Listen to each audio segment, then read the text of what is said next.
Kina in the house. Welcome to episode 3 of Sonia Perez podcast. Today we have a very, very special guest, Kina the Queen. Confidence. Confidence is key for everything. Yo no quiero conocerte. Todavía tú no tienes tanta suerte. Okay. Yo no soy ningún juguete. Tus antojos yo no puedo complacerte. Boy, back. Si tú me quieres de verdad, hazme ver que te puedo esperar.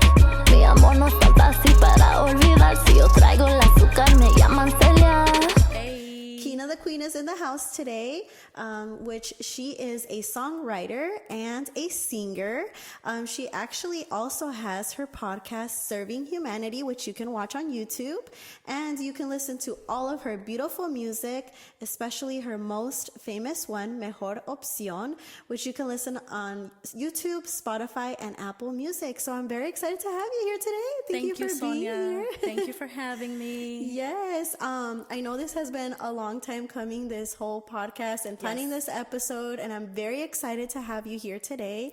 You are like one of the first official guests here. I know. Yes, and celebrating Women's Month, I think this is what we need for this month, and I'm excited to have you here and to talk about all of your career and maybe a little bit of relationship advice and talk about your podcast. But let's jump right into it. Tell us a little bit about who is Kina. I won't tell you guys my government name, but if you're really close to me, you know my real name. But Kina actually came from my little brothers. They couldn't say Cristina when they were little, so they would just say Kina. And it stuck with me, yeah. But I was born in Elkhart, Indiana. Okay. My dad is from Mexico. My mom was born here in Indiana, in South Bend. My dad is from Michoacan, so shout out to them. Shout out to Michoacan. Yes, I'm very proud of my culture. But yeah, I started doing music, like writing my own songs at a very young age. Like I remember my 7th or 8th birthday, my aunt got me a Barbie karaoke machine. And it came with a little cassette, and you could record your voice. So I wrote my first song on my birthday. It was so cheesy though. It was like, it's my birthday, it's my birthday, I'm so happy it's my birthday. Oh, It and was how so old silly. were you? I was like 8. Oh my gosh. Yes, but I loved that karaoke machine. Like I started just recording, and I would listen to a lot of music. Like Christina Aguilera was really my idol growing up. And I would try to imitate her because, you know, she has such a strong, powerful voice. Yes. She can do these runs like crazy. So I would just always try to imitate her. And then like people in school, like that was kind of my way of expressing myself. Like I was very timid, and people would be like, well, what do you like to do? Or my teachers, they'd be like, you know, tell me about yourself. Then they would find out like, oh, she can sing. Wow. Yeah, so we would actually do like these little like talent shows in like 3rd grade, and my teacher would have me go in front of the class. I would have like 3-4 girls, and we would do like the Cheetah Girl songs. How cute. Yeah, we would do a whole routine. It was crazy. Oh my God, that's amazing. Yeah. So you are from here, from Indiana, but I'm Yes. glad that I got to know that your parents are from, well, your dad is from Michoacan. Yes. My mom is from Michoacan. Oh, yeah, from no Zamora. way. So I'm not Okay. sure where your dad is from. He's from Lázaro. Lázaro, okay. Yeah. It sounds familiar. Lázaro Cárdenas. Oh, okay. Oh. And you know Spanish? Yes. Yes. It's not perfect. Yeah. But, you know, I speak it like anyone else that was born in America. Yeah. Yeah. So you told us a little bit of how you started as an 8-year-old, such a young age, and such an inspiration to, like, say, at my 8 years old age, like I already knew what I wanted to be when I grew up, right? So most importantly, what inspires you to write your lyrics? Because you write your own songs. Yes. I'm the type of person, I'm a very emotional person. I'm a Cancer, that's my zodiac. So you know, I take in a lot of information and my emotions can be very overwhelming. So I feel like songwriting is my way of letting that out. Like I get inspired by my emotions. So I'm constantly writing about what I'm going through, whether that be love, heartbreak, spirituality, empowering women, whatever topic it may be that I'm going through, I write about it. That's great. And so would you say that that moment when you were 8 years old and you got in that birthday gift, was that the moment you realized that you wanted to be a singer? The moment I realized I wanted to be a singer there was two moments really. It was when I saw the movie Selena and I saw her on How stage. old were you? Oh man, I can't remember. Yeah, but I remember watching that movie when I was very little. yes, me too. Yeah. Yeah, and I think every being a Hispanic young girl, like you look up to Selena, Yes. obviously. Yeah. So I saw her on stage in the movie, and it was J-Lo, but Yeah. and I was like, I want to do that. Like that's my dream. And also, I went to church one day, and there was a worship leader named Diana. She's from Elkhart. She's still a worship leader, actually. And seeing her on stage, seeing her worship God, like I also knew like I want to do that. So I was actually on a worship team for like twice throughout That's my great. adolescence. That's great. So who were your biggest influences? So my dad actually did music. He had a band. I remember you telling me. Yeah, so he was like, kind of known throughout the community. He would travel and do performances with his band. I would say he really influenced me, even though he may not know it. I just, I always loved music. Even when I didn't know he did music, I still loved music. But once I found out, like, oh, my dad's a performer too, I was like, I really want to make his dream become a reality, like live through me, Yes. But as far as other influences, like I love Amy Winehouse, Christina Aguilera, Selena, Alicia Keys, Janae Aiko. As far as like male artists, I don't have a lot of like, I like Prince. I really love Prince. I think he's fine too. But I don't have a lot of male inspiration. I think a lot of like, I looked up to women a lot. I Female still artists. do, yes. Yes. That's great.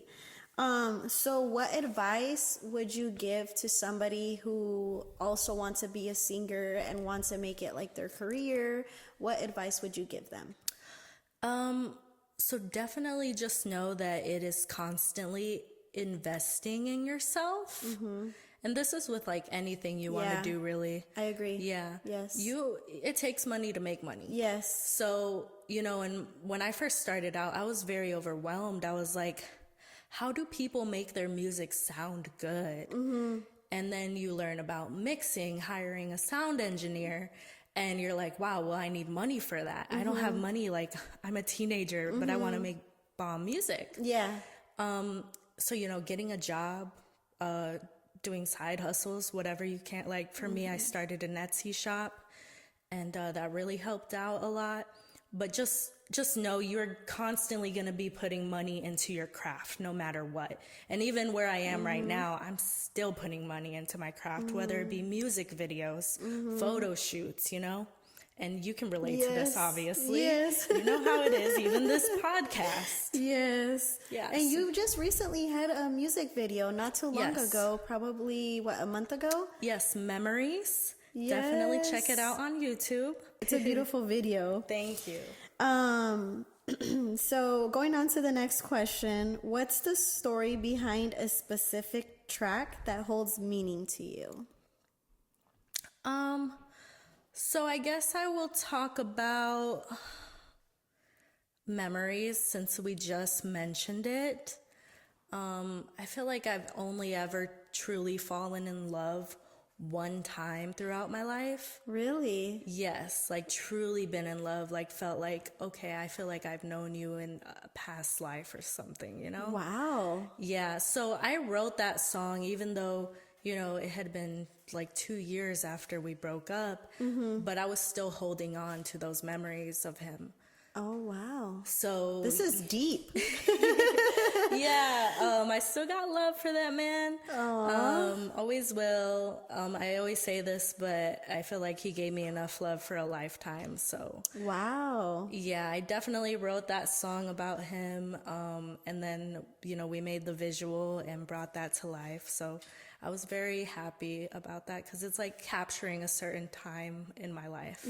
It's amazing to be able to have listened to a song and now like I know the behind story. So now you guys have to go listen to the song and watch the video. Yes. Because it's the most recent one. Yes. And so when you're choosing to collaborate with people, because for instance, like that song Memories, you did collaborate with somebody in that video. He's another artist, and a dear friend of mine. But yeah. So how do you choose who you're going to collaborate with? Are you very like picky? Like it has to be a certain type of... So there's times where I have not been picky, and I always end up regretting it. Okay. So I try to be a little more cautious Okay. when it comes to collaborating. And this could be like writing a song with somebody. You know, I've done songs with some people that I'm just like, I probably shouldn't have done a song with them. But I've done songs with people where it was totally worth it. And I'm like, I'm glad I have this. Yes. So do you have a favorite collaboration? I'm putting you on the spot here. I would say my favorite collaboration was my song Too Deep with October London, who is signed to Snoop Dogg's label. He's from South Bend. Yes, I've heard of him. Yes. I've heard of him. Yes. Yes. He's very talented.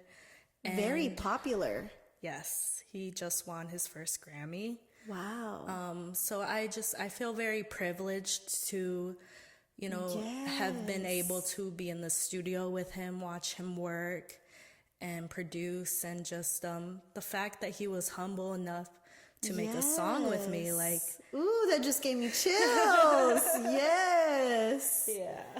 Wow, that is amazing to be able to say that. Yeah. Yeah, that's amazing. In any of your performances or just being out in public, maybe randomly or at an event, has anybody gone up to you where you're like, oh my God, I will forever remember this fan coming up to me and giving me feedback?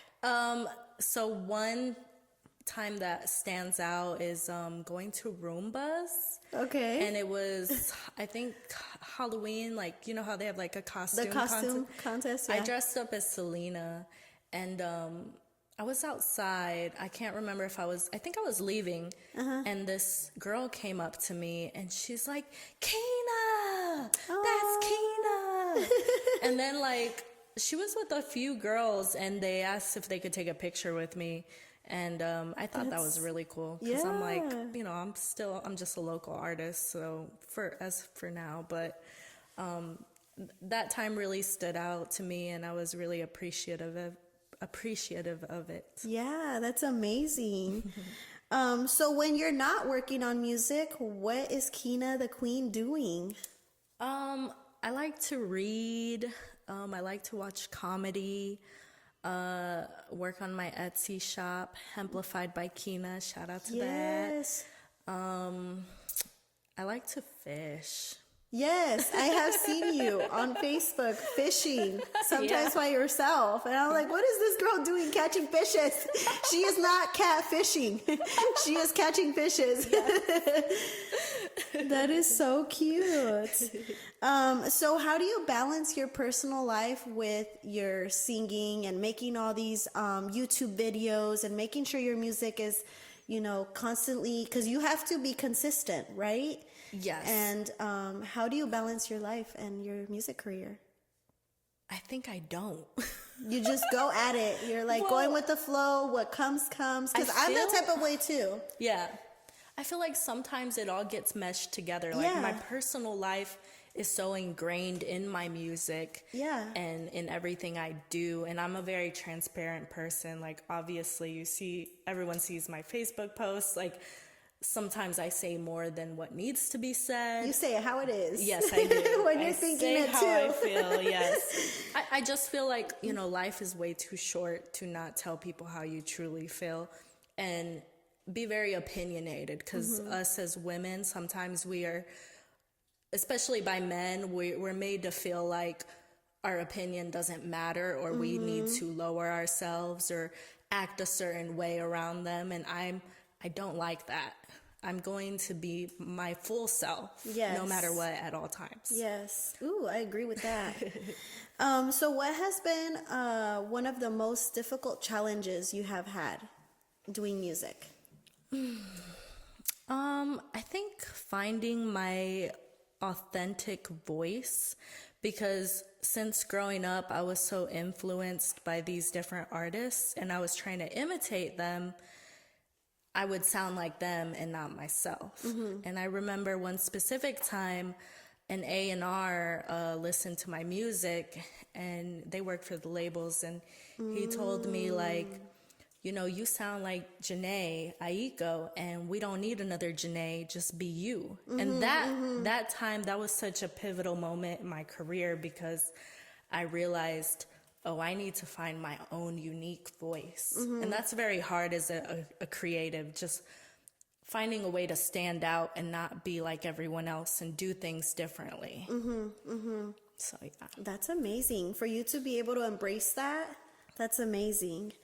So talking a little bit about your podcast, Serving Humanity, tell us a little bit about that. So, Serving Humanity, I really wanted to just get people from all walks of life, no matter whether you're an artist, someone who works in a restaurant, someone who's a mother, just different perspectives in how what you do serves humanity.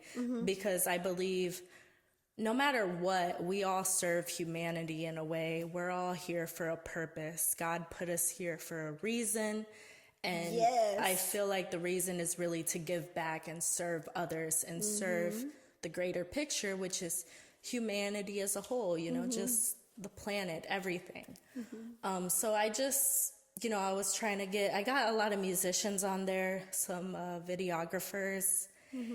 And I was just really trying to get to know them. And I always ask them at the end of the podcast, like, how do you serve humanity? How does your craft serve the greater good? What do you want to leave behind? Why are you here? Those deep questions. Yes. You're inspiring me. There's a reason why you are the queen, because that just inspired me to look at this whole podcast in a different perspective. Thank you. That is great that you're doing that. I love that. So we can follow you on YouTube, Facebook, Instagram, TikTok, everything, right? Everything. And you are as Kina the Queen? Yes. Okay, perfect. Yes. So we'll make sure we label that onto this video. Okay. And last but not least, what about relationship life? What does that look like for Kina? What kind of relationship advice can you give us? Any story that you would like to share? That's a good question. Yes. I feel like just learning to love yourself is the most important thing. Yes.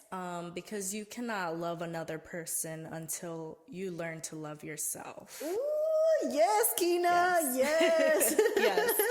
I have learned that the hard way. I have, even though I've been in relationships where I have tried hard to control that person and change them. And that's really a reflection of myself, because I'm not doing my inner work. I'm not changing.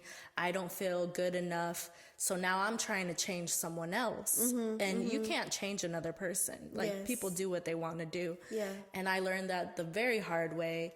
And I learned that true love is unconditional, and it's acceptance, and it's the way that God loves us. So, God loves us in a way that, like, he's merciful. So when you find love, you know, those people are going to mess up sometimes. They're not always going to meet your expectation. They're going to fail you a lot of times sometimes. Yes. And you have to find it in yourself. You have to love yourself enough to forgive and sometimes say, I have enough love for the both of us. You may not love yourself right now, but I love you.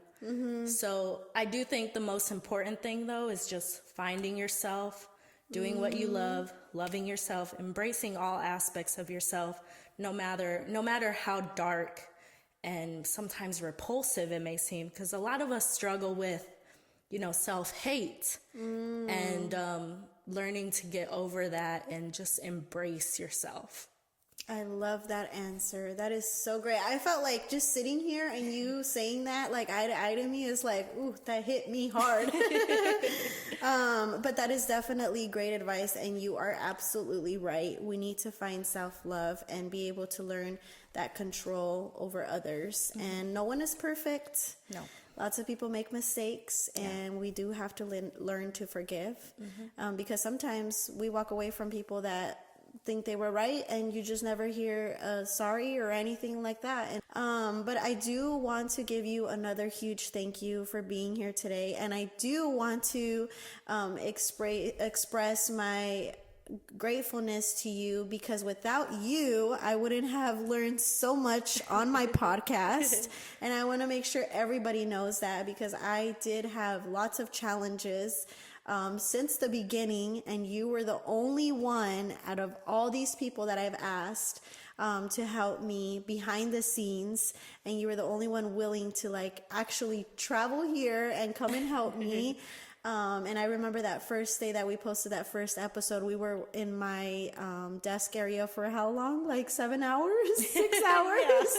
Yeah, so I really, really am going to be forever grateful for you. And I am very lucky to have you as a friend and to have you in my life. You're a very powerful woman, and always remember that. Thank you so much. And your music career, I wish you all but the greatest, because you deserve it.